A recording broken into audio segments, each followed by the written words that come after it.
Bonjour à toutes et à tous, ici Marguerite de Cheminement. Je suis ravie de vous retrouver aujourd'hui. L'association Fab Lab a commandé un rapport aux chercheuses Mounia El-Kotni et Lucilia Gentile qui montre comment les barrières linguistiques et surtout l'absence de langue commune entre les femmes et les professionnels de santé peut avoir un impact sur l'accès aux soins. Donc aujourd'hui, on se rend à l'événement avec l'équipe de Cheminement. Il va y avoir une table ronde animée par Mounia El-Kotni que vous allez pouvoir retrouver en épisode dans Cheminement. Et puis nous, de notre côté, on va interviewer différentes personnes qui œuvrent sur ce sujet et qui essayent de changer les choses.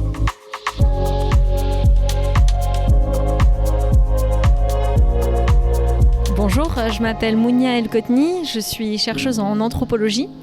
Et aujourd'hui, on vous accueille pour vous présenter le projet sur lequel on a travaillé avec l'association Fab Lab, qui s'appelle Médiation Santé Femmes. Et donc, ce projet porte sur les barrières linguistiques dans l'accès aux soins. Qu'est-ce que ça veut dire ? Ça veut dire quand on ne parle pas la même langue que son professionnel de santé. Donc, si on ne parle pas français ou si le professionnel de santé ne parle pas anglais, par exemple, comment ça se passe ? Comment ça se passe pour les femmes en particulier pour accéder à la santé ? Quelles sont les stratégies qu'elles mettent en place, les difficultés qu'elles rencontrent ? On va présenter le rapport, les résultats de notre étude et ensuite il y aura une table ronde avec des expertes du sujet.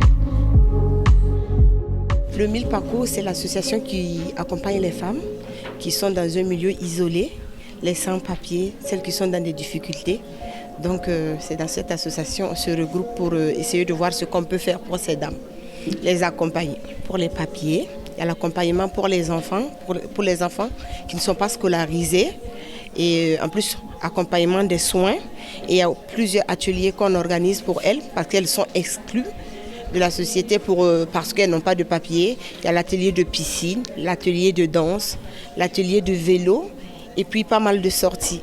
C'est important pour moi parce que je vois comment mes sœurs qui sont arrivées nouvellement ici, qui ont des difficultés à parler le français, je vois leurs difficultés parce que c'est un peu difficile pour elles de se faire comprendre réellement où elles ont mal parce qu'elles ne savent même pas dire un petit mot en français.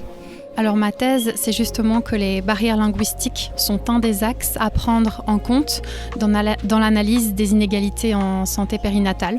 Donc ça va bien sûr s'imbriquer avec d'autres axes d'analyse comme le statut migratoire, le genre, la classe sociale, etc. Mais c'est vraiment un des facteurs des inégalités en périnatalité. Je me réjouis justement d'entendre le rapport avec les témoignages et les expériences vécues des femmes concernées.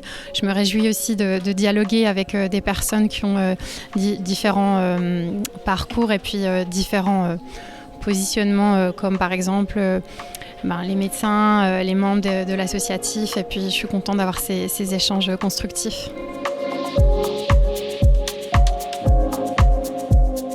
Moi, j'ai parlé dans la table ronde de mon expérience de médiatrice au sein de l'hôpital, des observations qu'on peut faire sur toutes les situations complexes qu'on peut rencontrer et de comment c'est pas si facile finalement d'accéder aux soins et de pouvoir d'avoir un suivi régulier au sein de l'hôpital.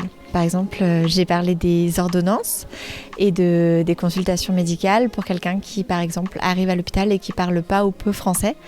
Il y a des choses simples comme des examens ou des ordonnances qu'on va donner, mais quand on ne parle pas français et qu'on n'a pas les ressources pour savoir où aller et vers qui s'adresser, ça peut mener à des sorties du soin.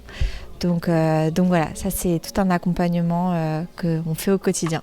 Je suis très sensible aux inégalités sociales en santé et la barrière, même si on va parler de ce mot-là aussi, la barrière linguistique entre les patients qu'on reçoit est quelque chose qui majore en fait les inégalités sociales en santé. Donc c'est pour ça que s'il était important pour moi de participer.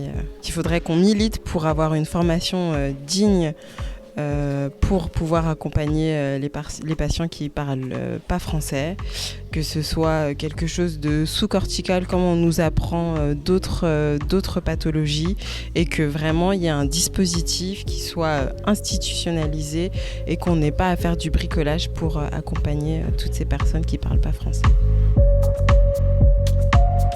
Ce qui ressort de la présentation et aussi des échanges, c'est le fait qu'aujourd'hui, s'agissant du rôle joué par la langue dans l'accès aux soins des femmes non francophones, on va responsabiliser les femmes individuellement, et c'est quelque chose qu'on peut constater plus largement dans la société, mais on va leur mettre la responsabilité sur ce manque de communication sur ces femmes. C'est à elles d'apprendre le français, c'est à elles d'amener un interprète ou une interprète, c'est à elles de faire les efforts. Et une question qui a été soulevée et qui est hyper intéressante, c'est ce hiatus entre demander à des femmes précaires, allophones, parfois qui ont des gros problèmes de santé, de faire tous ces efforts. Est-ce que c'est pas un petit peu injuste, et je pose la question de manière faussement naïve, quand on ne demande pas de faire l'effort à des professionnels de santé qui ont des années d'études universitaires derrière eux, voire de pratique, de parler une autre langue plus accessible comme l'anglais par exemple, qui est une langue internationale. Donc ce sujet de la responsabilisation des femmes, il est hyper important parce qu'il va créer des situations de non-recours, c'est-à-dire qu'on a des personnes qui ne vont pas faire des démarches de soins parce qu'en fait on leur en demande trop, alors qu'à la base elles sont dans une situation où elles peuvent être malades, elles ont des problèmes et elles ont besoin d'être prises en charge, d'être accompagnées, d'être soignées en fait.